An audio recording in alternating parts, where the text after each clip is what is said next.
لئن شكرتم لأزيدنكم ولئن كفرتم إن عذابي لشديد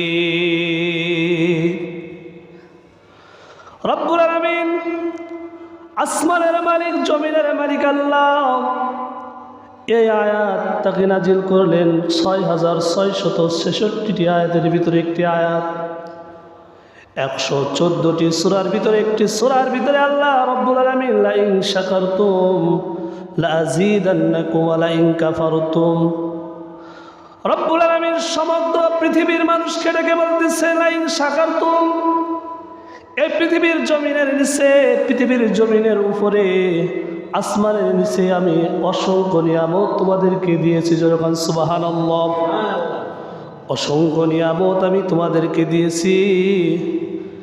এই নিয়ামতগুলো তোমরা যদি একটা একটা করে গণনা করতে থাকো, তাসবির দানা যেমন সুতোর একটি মাথা যদি খুলে দেওয়া হয়, ওই তাসবির দানাগুলো এক সময় পড়তে পড়তে ওই তাসবির ভিতরে কোনো দানা থাকবে না, কোনো দানাই থাকবে না। ওই তসবিটা পড়ার মতো কোনো দানা ওই তসবির ভিতরে থাকবে না যদি একটা মাথা খুলে দেন। এমনভাবে যদি কোটি কোটি লক্ষ লক্ষ তাসবিহ আপনারা তাদের সুতোর মাথাটা খুলে দেন, যেভাবে ঝরঝর করে নিয়ামত নিয়ামত পড়তে থাকবে। আল্লাহ রাব্বুল আলামিন তেমন নিয়ামত, তার চাইতে কোটি কোটি নিয়ামত আমাদেরকে দান করেছেন। সুবহানাল্লাহ। এত নিয়ামত কেন রাব্বুল আলামিন দান করলেন? কি জন্য দান করলেন? পৃথিবীর জমিনে আল্লাহ তাআলা বিশাল বিশাল পাহাড়কে আল্লাহ তাআলা দান করলেন। জোরে গান সুবহানাল্লাহ। আল্লাহ তাআলা কিন্তু সব কিছু বললেন ফায়াকুন, কুন ফায়াকুন। কুন বলার সঙ্গে সঙ্গে বড় বড় পাহাড়গুলো সঙ্গে সঙ্গে সৃষ্টি হয়ে গেল। আল্লাহ বললেন কুন, কুন বলার সঙ্গে সঙ্গে নদীগুলো সৃষ্টি হয়ে গেল। সুবহানাল্লাহ বলবেন না? আল্লাহ পাক পৃথিবীর জমিনে যা কিছু সৃষ্টি করেছেন, আল্লাহ শুধু বলেছেন কুন ফায়াকুন, বলার সঙ্গে সঙ্গে সব কিছু সৃষ্টি হয়ে গেছে। যেরকম সুবহানাল্লাহ। আল্লাহর শুধু কুন বলার শব্দটা মুখ দিয়ে বের হয়েছে আর সেই জিনিসটা সৃষ্টি হয়ে গেছে। এটা কোরআনের কারিমার ভিতরে আল্লাহ তাআলা সৃষ্টি জগতের যে রহস্য, সেই রহস্যের ভিতরে তাফসীর কারকরা বর্ণনা করেছেন যে আল্লাহ শুধু বলেছেন কুন, সঙ্গে সঙ্গে নদীগুলো সৃষ্টি হয়ে গেছেন। বলছে কুন, জমিন সৃষ্টি হয়ে গেছে কুন, পাহাড়গুলো সৃষ্টি হয়ে গেছেন কুন, গাছগুলো সৃষ্টি হয়ে গেছেন কুন ফায়াকুন। সমস্ত জাহানের সব কিছু আল্লাহ তাআলা কুন ফায়াকুনের ভিতরে সীমাবদ্ধ রেখে সৃষ্টি করেছেন। সুবহানাল্লাহ। কিন্তু একটা জিনিস আল্লাহ তাআলা কুন ফায়াকুন শব্দ দিয়ে সৃষ্টি করে নাই, আল্লাহ তাআলা নিজেই সৃষ্টি করেছেন। চিল্লায় বলা যাবে না সুবহানাল্লাহ? এইবার প্রশ্ন আসতে পারে, হুজুর কোন জিনিস আল্লাহ তাআলা নিজ হাত দিয়ে সৃষ্টি করেছেন? সকল কিছু তো আল্লাহ তাআলা কোন শব্দ দিয়ে সৃষ্টি করতে পারেন, কিন্তু আবার আল্লাহ তাআলার হাত দিয়ে সৃষ্টি করার প্রয়োজন আছে না নাই? কোনো প্রয়োজন নাই। এরপরে আল্লাহ রাব্বুল আলামিন সমগ্র সব জাহানের যা কিছু মাখলুক রয়েছে কোন দিয়ে সৃষ্টি করেছেন? শুধুমাত্র এই মানব জাতিকে রব্বুল আলামিন নিজের হাত দিয়ে সৃষ্টি করেছেন। জোরে বলেন সুবহানাল্লাহ। এইবার প্রশ্ন করতে পারেন, আল্লাহ তাআলা তো আমাদেরকে কুন ফায়াকুন দিয়েও সৃষ্টি করতে পারে, আপনি আবার কোথায় পেলেন? আল্লাহ রাব্বুল আলামিন আমাদেরকে নিজ হাত দিয়ে সৃষ্টি করেছেন। আল্লাহ রাব্বুল আলামিন কোরআনে কারিমার ভিতরে সূরা নাজিল করে আল্লাহ তাআলা বলেছেন ইন্না খালাকনাহুম মিন তিনিল লাযিব। আল্লাহু আকবার। আমরা সকলে জানি সূরা বাকারার তাফসীর। ওই সূরা বাকারার ভিতরে রব্বুল আলামিন মানুষ জাতির সৃষ্টির রহস্যগুলো সেখানে আল্লাহ তাআলা বর্ণনা করেছেন। এই মানব জাতিকে সৃষ্টি করার জন্য আল্লাহ রাব্বুল আলামিন সকল ফেরেশতাদেরকে ডেকেছিলেন। জোরে কোন কথা ঠিক না বেঠিক? আমরা সকলে জানি না যে আল্লাহ তাআলা যখন মানুষকে সৃষ্টি করবেন তখন সকল ফেরেশতাদেরকে, সকল জিন ইনসানদেরকে আল্লাহ তাআলা ডেকে বলেছিলেন যে আমি পৃথিবীতে প্রতিনিধি নিযুক্ত করব। ফেরেশতারা সেদিন বলেছিলেন, আল্লাহ আমরাই তো আপনার ইবাদত বন্দেগী করি, আমরাই তো আপনার সব যা কিছু আছে সব কিছু মেনে চলি, কিন্তু আপনি আবার কেন মানুষকে সৃষ্টি করবেন? আল্লাহ রব্বুল আলামিন বলেছিলেন, ও ফেরেশতা, আমি যা জানি তোমরা তা জানো না। জোরে গান সুবহানাল্লাহ। আমি মানুষকে সৃষ্টি করব, খলিফা নিযুক্ত করব। ওয়া ইয ক্বালা রাব্বুকা লিল মালাইকাতি ইন্নী জাইলুন ফিল আরদি খলিফা। আল্লাহু আকবার। নিশ্চয় নিশ্চয় ফেরেশতা, তোমরা যাই বলো না কেন, আমি পৃথিবীর জমিনে আমি খলিফা অর্থাৎ মানব জাতিকে সৃষ্টি করে পাঠাবো। জোরে কন্যা সুবহানাল্লাহ। আল্লাহ তাআলা এই জন্য বলেছেন, ইন্না খালাকনাহুম মিন তিনিল লাযিব। আল্লাহু আকবার। ফেরেশতাদেরকে বললেন, ফেরেশতারা মাটি নিয়ে আসো দুনিয়া থেকে। ঘটনা সকলে জানি, আমার উদ্দেশ্য আসলে কেচ্ছা ঘটনা বলা নয়, কোরআনের আয়াত থেকে বলতে চাই। ফেরেশতারা তখন আল্লাহ রব্বুল আলামিনের হুকুম মতো জমিনে চলে আসলেন এবং এঁটেল মাটি নিলেন। এঁটেল মাটি, জোরে বলেন কি মাটি? এঁটেল মাটি নিয়ে ফেরেশতারা, অনেক লম্বা ঘটনা, আমি সেদিকে যাব না, সংক্ষেপে বলবো। জুমার বয়ানে অত সংক্ষেপ ছাড়া চলে না। আল্লাহ রব্বুল আলামিনের হাতে নিয়ে যখন এঁটেল মাটিটা দিলেন, আমরা জানি এঁটেল মাটি দিয়ে কিন্তু কিছুই তৈরি করা যায় না। আল্লাহ তাআলা এঁটেল মাটিটা হাতের ভিতরে নিলেন। কোরআন থেকে বলতেছি, ইন্না খালাকনাহুম মিন তিনিল লাযিব। এঁটেল মাটিটা আল্লাহ রব্বুল আলামিন হাতে নিয়ে চটকাতে থাকলেন, চটকাতে থাকলেন। এইভাবে রব্বুল আলামিন 40 বছর পর্যন্ত এঁটেল মাটি তারে ছান্দালেন। যেমন দেখেন না, ওই ইটের ভাটায় যারা গিয়েছে, ওই ইটের ভাটায় যখন ইট পোড়ানোর আগে, ইট তৈরি করার আগে দেখবেন কি সুন্দর করে কাদাটা সেন দিয়ে নেয়, একেবারে মোলাম করে নেয়। রব্বুল আলামিন মানব জাতিকে সৃষ্টি করবেন 40 বছর পর্যন্ত সর্বপ্রথমে মাটিটা এমন সেন দিয়ে সুন্দর একটা মাটিতে রূপান্তরণ করলেন। এরপরে আল্লাহ রব্বুল আলামিন কি করলেন? হামাইম মাসনুন। আল্লাহু আকবার। হামাইম মাসনুন, ওই মাটিটা একেবারে কাদা মাটি, ছারছিরে মাটি হয়ে গেল। 40 বছর পর্যন্ত আল্লাহ রব্বুল আলামিন ওই মাটিটারে ছারছিরে মাটি একেবারে নরম মাটিতে রূপান্তরণ করলেন। একটু জোরে বলা যাবে না সুবহানাল্লাহ। এরপর রব্বুল আলামিন কি করলেন?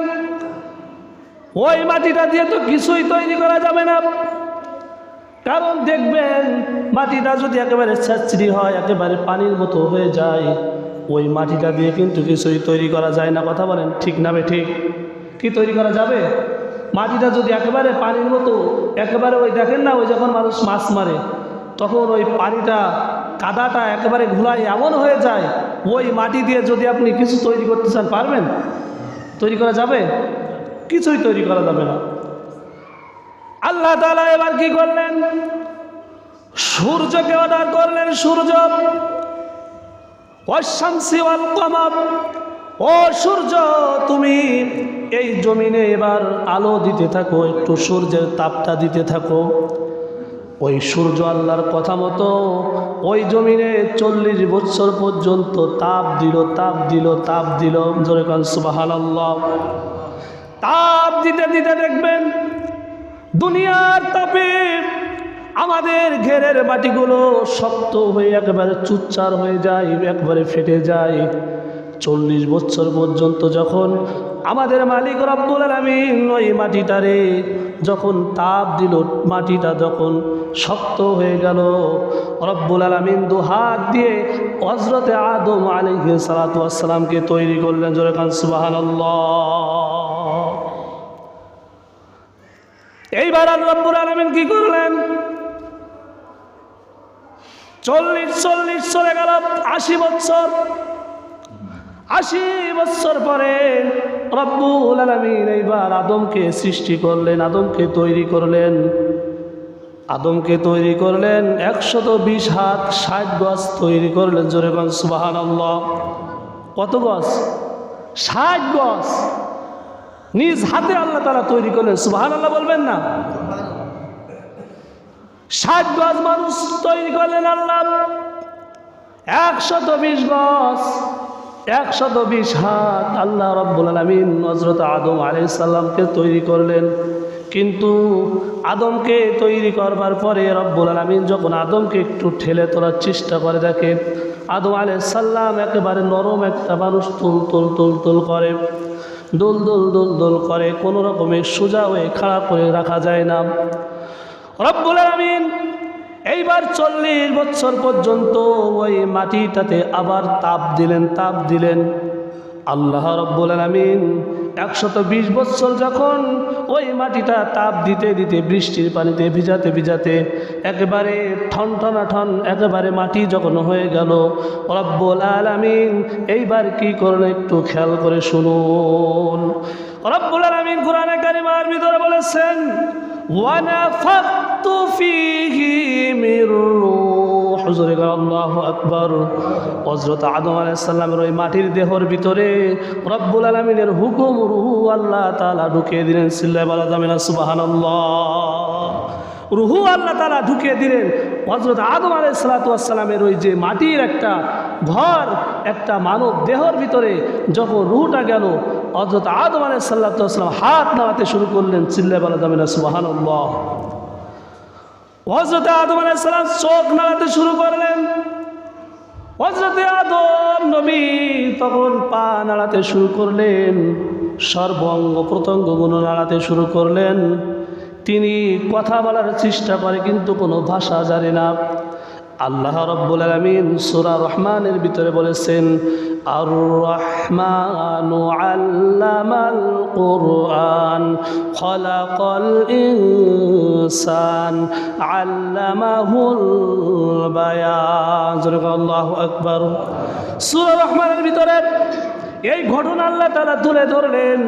আর রহমান আল্লামাল কোরআন খলাকাল ইনসান, যে আল্লাহ আমাদেরকে সৃষ্টি করেছেন, আমাদের উপরে কোরআন নাজিল করেছেন, নবীকে আমাদের উপরে প্রেরণ করেছেন। আল্লামাহুল বায়ান, সেই মালিক আমাদের জবান দিয়ে কথা বলার মতো শক্তি দান করলেন। জোরে বলেন সুবহানাল্লাহ। কথা বলার শক্তি দেন কে? জোরে বলেন কে? এই জবান দিয়ে যদি আল্লাহর নাম ছাড়া আপনি যদি কোনো খারাপ নাম উচ্চারণ করেন, শাস্তি হবে না? হবে না? অবশ্যই হবে।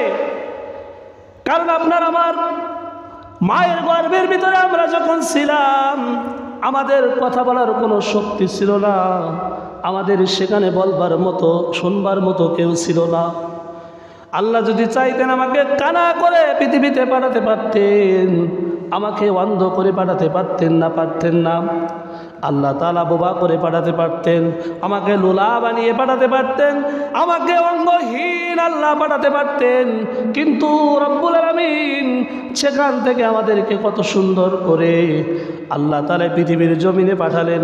এই কারণে রব্বুল আলামিন সূরা দাহরের ভিতরে বলেছেন, হাল আতালাল ইনসানি হিনুম মিনাদ দাহর লাম ইয়াকু শাইআম মাযকুরা। আল্লাহু আকবার বলেন। রব্বুল আলামিন সূরা দাহরের ভিতরে বলেছেন 19 নম্বর পারা, মালিক আমাদের ডেকে বলেন, ওগো মানব জাতি, তোমরা শুনে নাও, জেনে নাও, তোমাদের কথা বলার মতো কোনো শক্তি ছিল না। তাফসীরে দেখবেন বাড়িতে যে আল্লাহ পাক ডেকে বলেন, মানুষ তোমাদের কথা বলার মতো কোনো শক্তি ছিল না, তোমাদের কোনো জ্ঞান ছিল না, তোমাদের কোনো ভাষা ছিল না, তোমাদের করার মতো কোনো শক্তি ওই গর্বের ভিতরে ছিল না। আমি রব্বুল আলামিন অত্যন্ত দয়া করে, অত্যন্ত মায়া করে তোমাদের আমি সুন্দরভাবে পৃথিবীর জমিনেতে আনলাম। জোরে কান সুবহানাল্লাহ। কি আল্লাহ ইচ্ছা করলে পারতেন না সেখানে আমাদের মেরে দিতেন? সেখানে বাঁচানোর মতো কেউ ছিল? এখন তো বড় বড় বড় কথা বলি, বড় বড় শাল গাই দিয়ে আমরা বয়ান করি, আমরা হারাম খাই, আমরা মানুষকে ঠকাই, আর সেই দিন আমাদের কোনো করার কোনো শক্তি ছিল? সেখানে কোনো শক্তি ছিল না। আজকে যত মাগবাড়ি, যত দাপটদারি যা কিছু করতেছি, সেখানে আমাদের কোনো দাপট সেখানে খাটতো না। কথা বলেন ঠিক না বেঠিক? সেখান থেকে আল্লাহ আমরা এসেছি, আল্লাহ তাআলা সেখান থেকে আমাদেরকে এনেছে। ওই মায়ের গর্ভের ভিতরে আপনার আমার খাবার কিছু ছিল না, আপনি আমি কি খাবো সে ব্যবস্থা সেখানে ছিল না। আল্লাহ রাব্বুল আলামিন ইচ্ছা করলে মায়ের খাদ্যটা আমাদের জবান দিয়ে, মুখ দিয়ে ঢুকাই দিতে পারতেন নাকি পারতেন না? কিন্তু রাব্বুল আলামিন তা করলেন না। কারণ ওই খাবারের ভিতরে অনেক ধরনের জীবাণু চলে আসতে পারে, মায়ের খাবারের সাথে রক্ত চলে আসতে পারে, নাপাক কোনো জীবাণু আমাদের পেটের ভিতরে মুখ দিয়ে ঢুকতে পারে। এই জন্য রব্বুল আলামিন আমাদের মায়ের একটা নাড়ির সঙ্গে আমাদের একটা নাভির ছিদ্র করে সেখান থেকে একটা নাড়ি আল্লাহ তাআলা দিয়ে আমাদের খাবার ব্যবস্থা করে দিয়েছিলেন। জোরে বলেন সুবহানাল্লাহ। কি দেখেন না, যখন মারা গর্ভবতী হয়, যখন বাচ্চা প্রসব করে, দেখবেন একটা নাড়ি আমাদের নাভি থেকে কেটে দেয়। এই নাভির এই যে নাড়িটা দিয়ে আল্লাহ তাআলা আমাদের পেটের ভিতরে আমাদের ক্ষুধা নিবারণ করেছিলেন। এখন সুবহানাল্লাহ। সেখানে খাবার মতো, আমাদের খাওয়ানোর মতো কোনো মানুষ ছিল? সেখানে খাওয়াইছেন কে? জোরে বলেন। আল্লাহ তাআলা আমাদেরকে খাওয়াইছেন। আজকে কোন আল্লাহর নাফরমানি আমরা করতেছি, কোন আল্লাহর ইবাদত বন্দেগী আমরা ছাড়তেছি, একটু চিন্তা করার দরকার আছে না? এখন তো আমরা বড় হয়ে গেছি, আমরা শিক্ষিত হয়েছি, আমরা বুদ্ধিজীবী হয়েছি, কিন্তু এই বুদ্ধিটা আমাদের মাথায় আসে না যে মালিক আমাদের কিসের জন্য সৃষ্টি করলো, কিসের জন্য পৃথিবীতে আমাদের এত ইহসান করে, এত মায়া করে এই পৃথিবীর জমিন আল্লাহ তাআলা কেন আমাদেরকে প্রেরণ করলেন, কিসের জন্য প্রেরণ করলেন, এটার বুদ্ধি আমাদের মাথায় নাই। কিভাবে আমরা জমি মাপবো, কিভাবে টাকা বানাবো, কিভাবে ঘর বাড়ি করব, কিভাবে বিলাসবহুল আমরা জীবন যাপন করব, সব কিছু আমাদের মাথাতে আসে। কিন্তু আমরা দুনিয়া থেকে কি, আমরা দুনিয়াতে কি জন্য এসেছি আর আবার আমাদেরকে কি জন্য যেতে হবে, এই চিন্তা আমাদের মাথায় নেই। কথা বলেন ঠিক না বেঠিক? আছে আমাদের মাথায়? এই কথাটাই আমাদের মাথায় নেই, আর সব আছে, সব আছে মাথায়।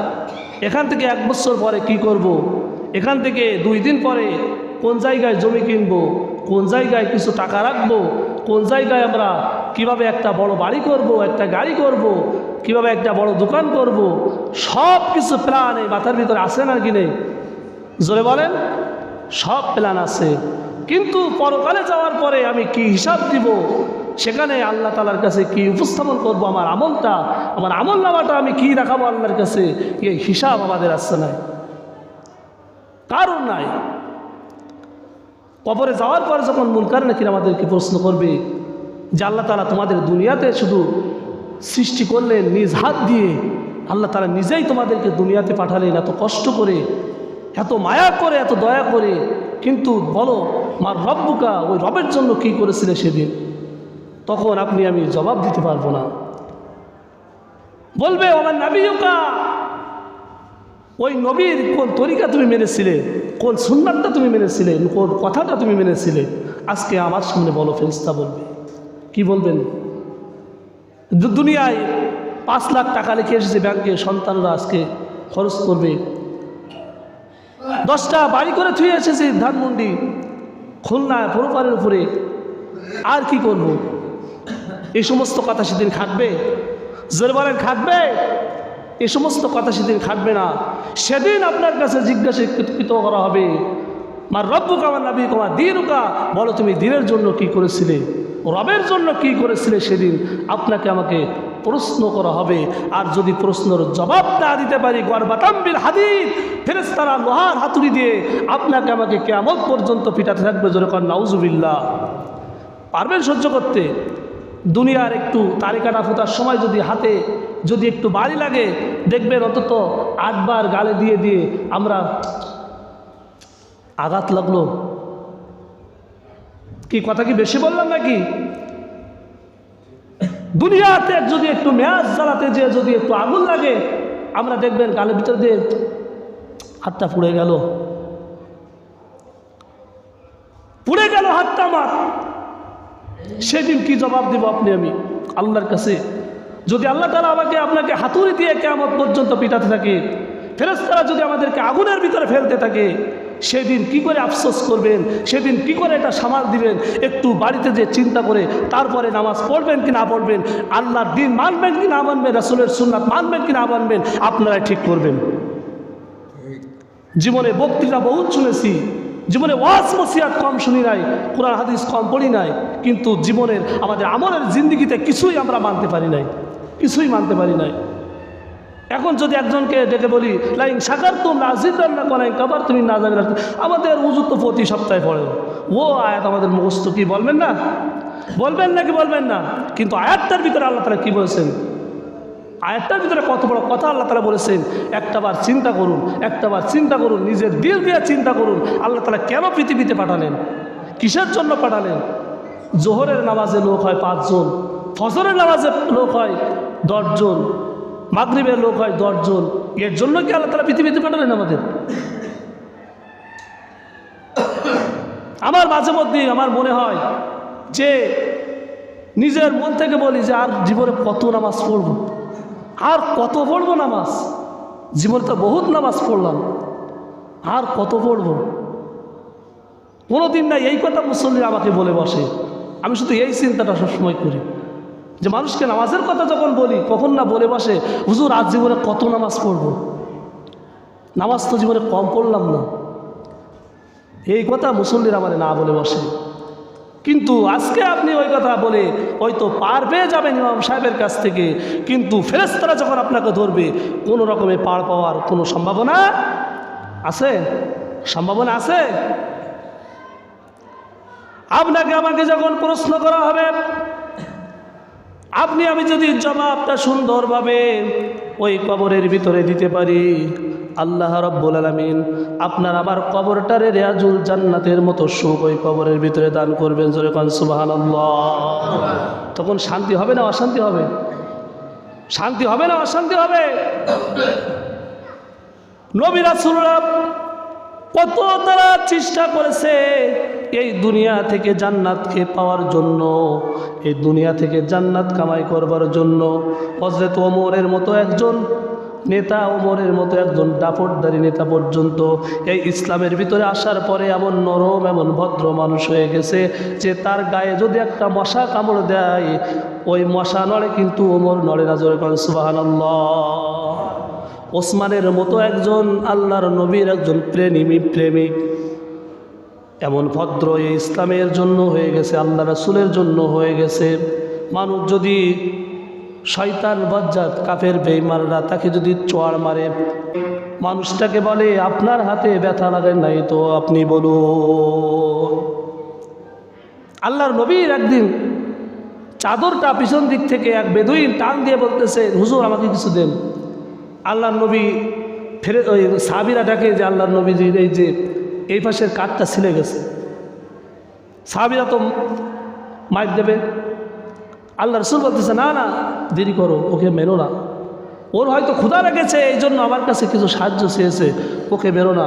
ওই বেদুইন আল্লাহ রাসূলের এই যে চরিত্র, এই যে ধৈর্য, এই যে নম্রতা দেখে ওই বেদুইন বলল রাসূল আসলে আপনাকে আঘাত দেওয়ার জন্য আসি নাই, আপনাকে আমি পরীক্ষা করার জন্য এসেছি। আপনি যে দিন নিয়ে এসেছেন এই দিন কতটুকু আপনি ধৈর্যের সহিত আপনি প্রচার করতেছেন, এইটা পরীক্ষা করার জন্যই আমি আপনাকে কষ্ট দিয়েছি, কিন্তু আপনি আমাকে কালেমা পড়িয়ে দিন, লা ইলাহা ইল্লাল্লাহু মুহাম্মাদুর রাসূলুল্লাহ।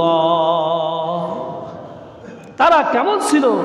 দুনিয়াতে তারা কেমনভাবে জীবনযাপন করেছেন আল্লাহ রাসূল সাল্লাল্লাহু আলাইহি সাল্লাম কিতাবের ভিতরে এসেছে, হাদিসের ভিতরে পড়লে পাওয়া যায় 7 দিন 8 দিন 10 দিন পর্যন্ত পেটে তার কোনো খাবার নাই, পেটে পাথর বেঁধে তিনি দিনের দাওয়াত দিয়ে বেরিয়েছে সমগ্র আরব মদিনার ভিতরে।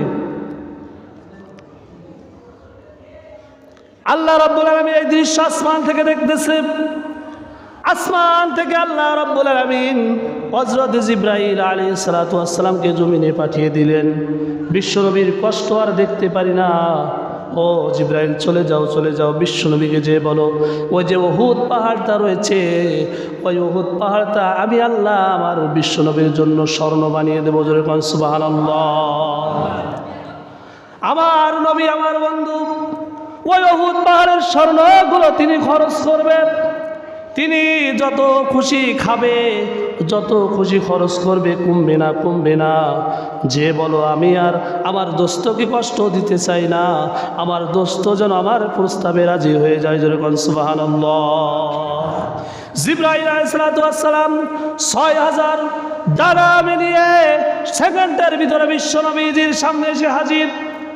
আল্লাহ নবীকে ডেকে বলতেছেন, ওগো নবী বিশ্বনবী, আল্লাহ তাআলা আমাকে পাঠিয়েছেন ওই যে উহুদ পাহাড়টা রয়েছে ওটা স্বর্ণ বানিয়ে আপনাকে উপহার দেওয়ার জন্য।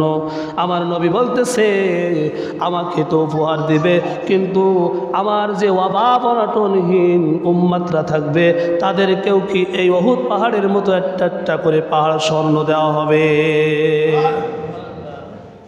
এই যে উহুদ পাহাড়টা আমাকে শুধু দিচ্ছ, আমার যত উম্মত পৃথিবীতে আসবে তাদেরকেও কি এমন একটা একটা করে উহুদ পাহাড়ের মতো স্বর্ণ তাদেরকে দেওয়া হবে? জিবরাইল আলাইহিস সালাম বিশ্বনবীকে ডেকে বলতেছেন, না না, এটা শুধু আপনি আল্লাহর বন্ধু, আল্লাহর প্রেরিত রাসূল, এই কারণে আপনাকে আল্লাহ তাআলা অফার করেছে। এটা কোনো মানুষকে দেওয়া হবে না, আপনার কোনো উম্মতকে দেওয়া হবে না। বিশ্বনবী বললেন, মাফ করো, খবরদার এই কথার কোনোদিন বলো না আমি কোনো স্বর্ণ চাই না। জোরে কোন সুবহানাল্লাহ। কোনো স্বর্ণ চাই না, আমি না খেয়ে আছি এতেই আমি ভালো, কিন্তু আমার গুনাহগার উম্মতকে যেটা দেওয়া হবে না আমি রাসূল সেটা নিতে পারবো না। আজকে সেই উম্মত আমরা অত্যন্ত কষ্ট করে আল্লাহ রাসূল সাল্লাল্লাহু আলাইহি সাল্লাম আমাদের জন্য দিন প্রসার করে আজকে আমাদেরকে মুসলমানের সারিতে রেখে রাসূল সাল্লাল্লাহু আলাইহি সাল্লাম আমাদেরকে ছেড়ে চলে গেছে। অত্যন্ত কষ্ট করেছেন এই দিনকে দুনিয়ায় প্রতিষ্ঠিত করার জন্য। না খেয়েছে, উহুদের বদরের ময়দানে আল্লাহ রাসূল সাল্লাল্লাহু আলাইহি ওয়াসাল্লাম রক্ত ঝরিয়েছে, অনেক মেহনত করেছে এই দিনকে এই জমিনে প্রতিষ্ঠিত করার জন্য।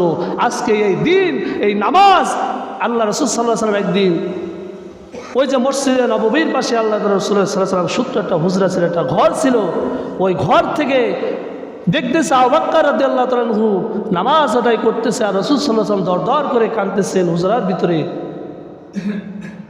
আয়েশা রাদিয়াল্লাহু তাআলা বলতেছে, হুজুর আপনি কাঁদেন কেন? আজকে কি আপনি নামাজ পড়াতে পারছেন না এই জন্য কাঁদতেছেন নাকি? বলতেছে, না না, আমি এই জন্য কাঁদতেছি না, আজকে দেখতেছি যে ইসলামের ঝান্ডা, ইসলামের নামাজ আজকে আমি না থাকলেও আমার যত উম্মতরা রয়েছে, আমার যত সাহাবীরা রয়েছে, কিয়ামত পর্যন্ত তারা নিয়ে যেতে পারবে। এই খুশিতে আমি রাসূল কাঁদতেছি। জোরে কোন সুবহানাল্লাহ। সেই খুশি আমরা ধরে রাখতে পারতেছি কই ধরে রাখতে পারতেছি? আমাদের মসজিদে বলে, অন্য অন্য মসজিদে বলেন আজকে মুসল্লি নাই, জুম্মার দিনে মুসল্লি পাওয়া যায়, কিন্তু ভক্তিও নামাজে মুসল্লি পাওয়া যায় না। আমরা রাসূলের সেই খুশি কি করে ধরে রাখতে পারবো? রাসূলের সেই আনন্দ আমরা কি করে ধরে রাখতে পারবো? আমরা রাসূলের সে কষ্ট করে রাখা দিন, সেই নামাজ আজকে কি করে ধরে রাখতে পারবো? একটু চিন্তা করার দরকার আছে না নাই? এই জন্য আপনাদেরকে আমি করজোরে অনুরোধ করব, আপনারা নামাজি হয়ে যান।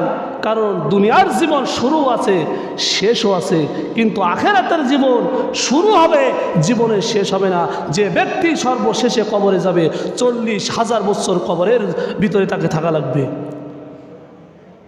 আপনাকে আমাকে যদি তার আগে চলে যায়, কত হাজার বছর যে কবরের জিন্দেগিতে থাকা লাগবে, তারপর তো হিসাব কিতাব হবে। সে হিসাব কিতাব তো পরের কথা, আগে তো কবরের জিন্দিগির শাস্তিটা আমাদেরকে ভোগ করতে হবে। এরপরে তো পরের জিন্দিগি, কিয়ামতের মাঠে একটা শাস্তি রয়েছে, এরপরে আবার শাস্তি রয়েছে। শাস্তি শাস্তি আমরা পেতে পেতে আমরা কিন্তু কিছুই করার থাকবে না, সেদিন আমাদের কোনো আমল করার থাকবে না, সেদিন আমাদের কথা শোনার মতো কেউ থাকবে না। যদি আপনার আমার আমল নামা ভালো হয়, আপনার আমার আমলটা সলিড হয়, আমলের ভিতরে নামাজ থাকে, রোজা থাকে, হজ থাকে, জাকাত থাকে, আমাদের আমলের ভিতরে যদি দান সদকা থাকে, আমাদের আমলের ভিতরে যদি সব ভালো কাজগুলো সেদিন লিপিবদ্ধ থাকে, তাহলে আল্লাহ তাআলা বলবেন তোমরা ডান হাতখানা উঁচু করো আর আমল নামাটা হাতে নাও, আর তোমরা চিরখুশি জান্নাতুল ফেরদাউসের ভিতরে চলে যাও। সুবহানাল্লাহ।